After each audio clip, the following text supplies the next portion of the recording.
Hello and welcome to The Gaggle, where we challenge and, if necessary, destroy media narratives. I'm George Szamuely, and with me, of course, is Peter Lavelle, co-founder of The Gaggle and host of our TV show Crosstalk. Well, today is big news day. Just a few hours ago, President Trump announced that both he and First Lady Melania tested positive for COVID-19. This is obviously will have a huge impact because he will immediately now have to go into a 2-week quarantine, which in the normal course of things wouldn't be such a big deal. He's the president. He has many aides who can perform his tasks. He has a vice president. He has first-rate medical care round the clock. So that wouldn't be a problem. What is obviously a major issue is that we're just over 4 weeks away from the election. And if he's out of action, out of commission for 2 weeks, then that's half of the time between now and the election. And that will obviously have a major effect on the election. So everything is now up in the air, and we're now debating the possible consequences and ramification of this sensational news.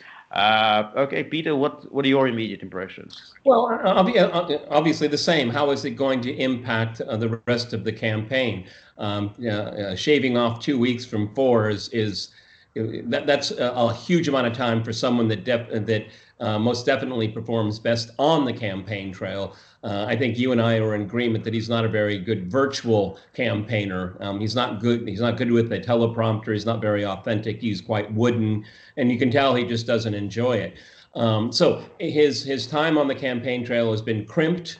Well, I'm sure that he'll be sending out his surrogates, and some of his surrogates are quite popular, so he's going to be doing that. The big issue that's going to be confronted, and I suppose, a few hours after we end our conversation here, it will be a full-blown discussion on whether Trump can campaign from the White House.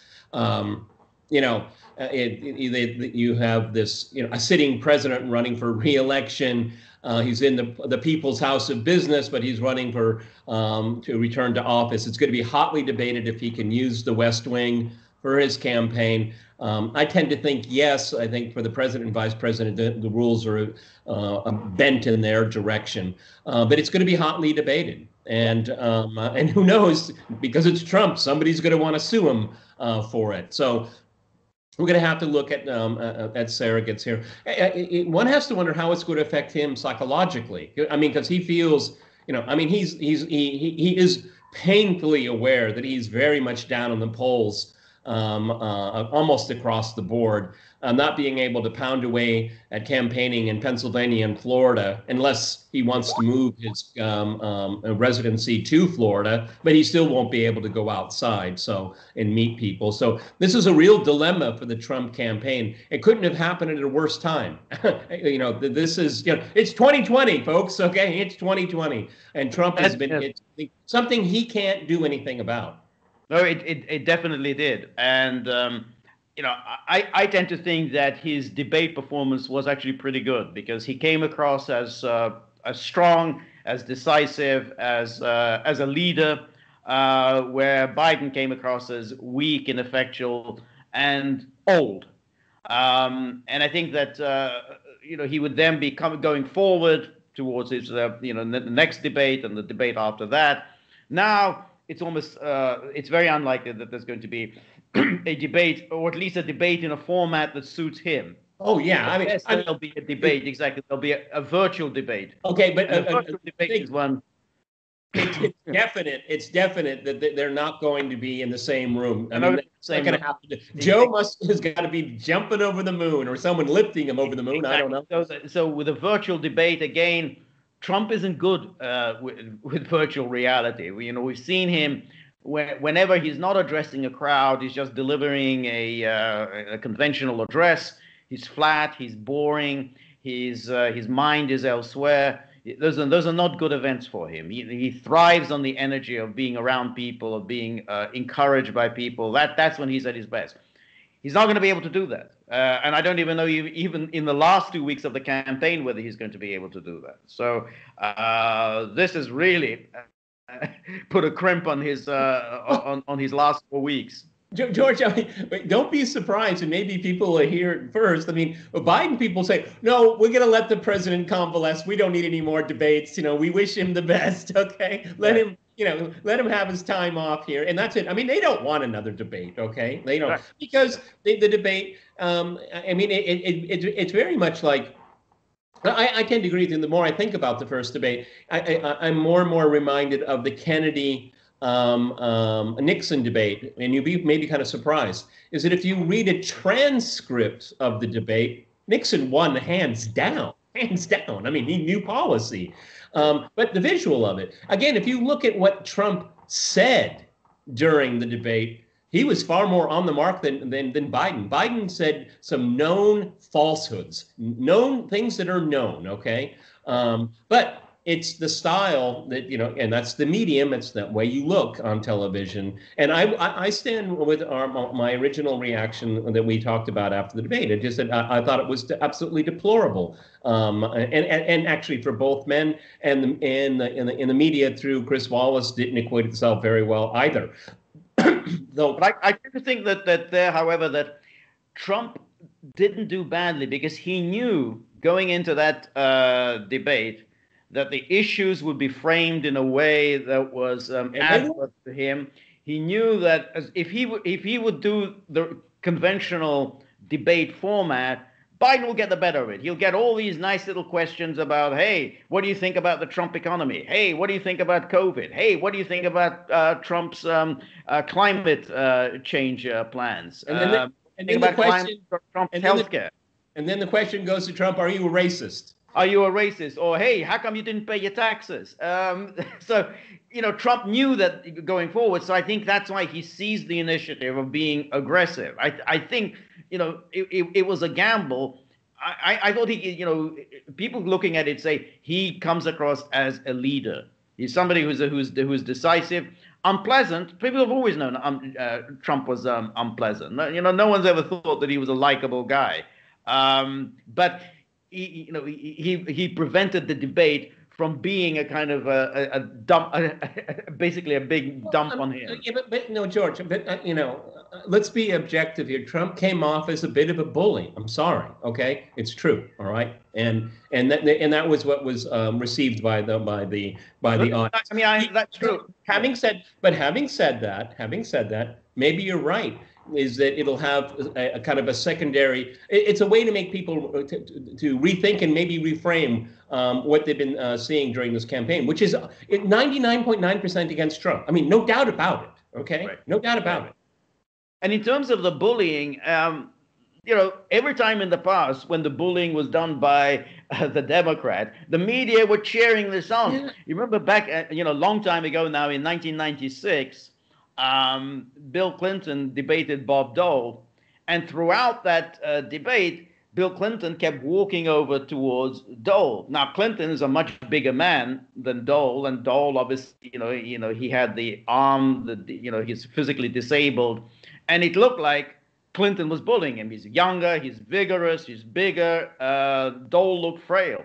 And the media cheered this on. Great, that's exactly it. It showed him that he's a leader. You're not going to get an argument out of me on this. I'm just talking about the optics here, okay? And a lot of people draw certain conclusions from it, okay? Look, if you and I, we're having a conversation now. I stop and listen to you. You stop and listen to me. That's what a conversation is. If it's for 90 minutes, you're not letting someone finish. That's not a conversation, and that's objectively true. And that was Trump's cardinal mistake. He should have let Joe talk. We can let Joe hang himself, okay? It was quite simple. But anyway, getting back to where we go from right now, we're going to have no doubt that the Trump campaign is going to have to recalibrate.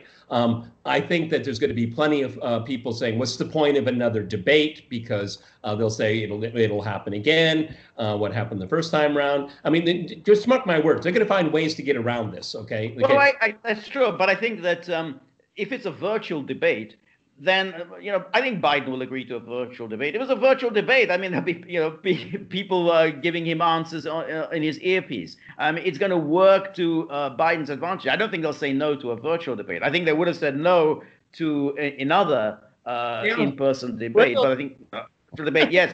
Will do is that they'll have they'll write up like 50 answers, and when the question comes, you got to go find it, put it in the auto queue, and then go.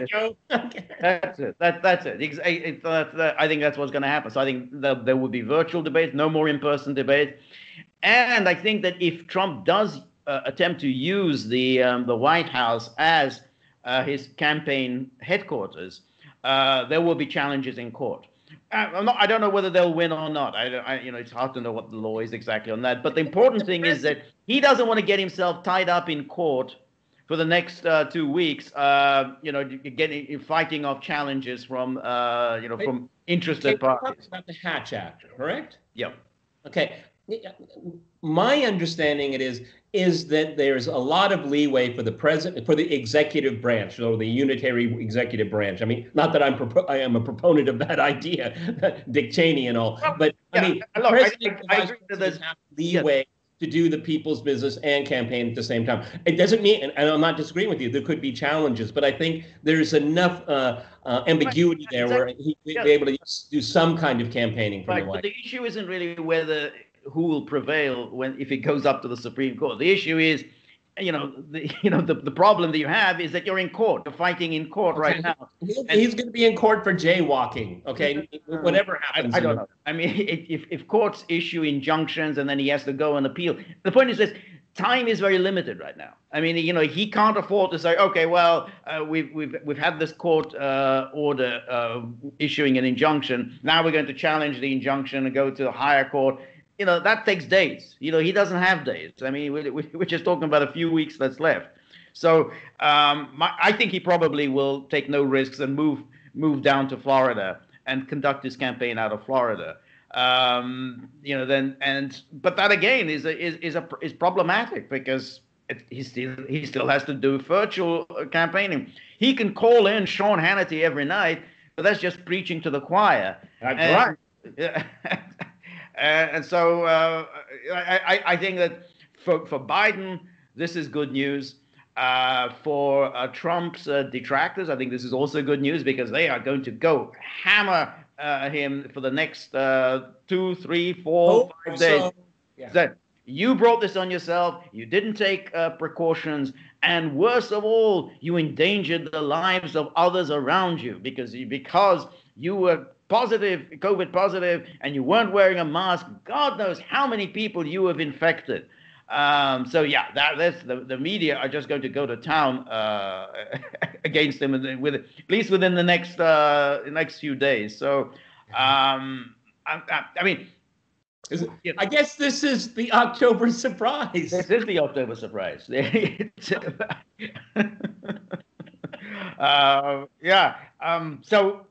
At the moment, I think it works against him. There's also the aspect of it, which is presidents have to. It's never good for presidents to be to appear unhealthy. Remember George H.W. Bush, though a competent president, had a couple of collapses. He collapsed in Japan. It's not a good look for a president to be in failing health, and I think that's also going to work against Trump. Yeah, and this will be one of the chapters written about COVID-19. Boris Johnson got it now. We have the first family having it, and we'll find out one day, do masks and social distancing actually really matter? Because the scientific community, because it is so politicized right now, I don't know who to believe, George. I simply don't. All I do is I wear a mask in crowded areas, and I wash my hands a lot, okay? But I do that for myself, okay? One day we'll find out if it helped some people or it didn't. And in this case, it didn't help President Trump. It didn't. All right. Well, we're going to stay on top of this, follow events. Maybe even within a few hours, we'll be back discussing this. And remember, if you like the gaggle, please like, share, and subscribe. We'll be back soon. Goodbye.